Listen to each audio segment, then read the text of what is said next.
debate Kyle Rittenhouse shot 3 protesters the night of August 25th, killing 2 of them.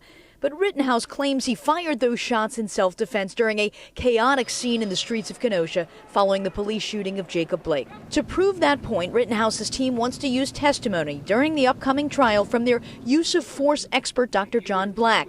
He's a former law enforcement officer who also served in the U.S. Army's Special Operations Force from Oregon. In this case, obviously, the actions of Mr. Rittenhouse are paramount. Does the video show Mr. Rittenhouse's point of view? Oh, no. There's no way any video can show a person's point of view. That only exists in the person's mind and looking at all the different angles of the video, right?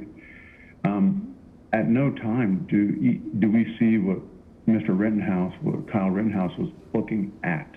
Tuesday, over the course of 3 hours, Dr. Black told the court through his analysis of cell phone video, frame by frame, Rittenhouse acted in a reasonable way, he says, considering in the 3 shootings of Joseph Rosenbaum, Anthony Huber, and Gage Groskowitz, that Rittenhouse could have been assaulted or had his rifle taken and used against him. You've reviewed this for whether or not Kyle's actions were reasonable under the self-defense law of Wisconsin? I do believe that they were reasonably necessary.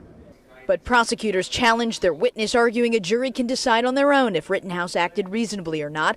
They also raised issue with Dr. Black's expertise. Is it fair to say then that the times that you have been qualified as an expert witness relates to police use of force as opposed to civilian use of force? I'd say the majority would be related to police use of force. That's correct.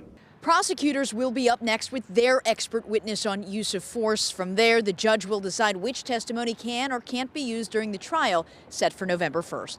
At the Kenosha County Courthouse, I'm Hillary Mintz, WISN 12 News. Bro, I wish I had all right, start shooting rounds at them. A judge must also still decide whether prosecutors can show that video you see there taken 2 weeks before the unrest where Rittenhouse talks about wanting to shoot people. Also still in question whether prosecutors can use surveillance video from a Mount Pleasant bar that shows Rittenhouse taking pictures with alleged members of the Proud Boy and flashing signs that are associated with white power. Rittenhouse will be back in court at the end of the month. The judge did deny the defense's request to drop the misdemeanor charge of Rittenhouse illegally possessing a firearm as a 17-year-old.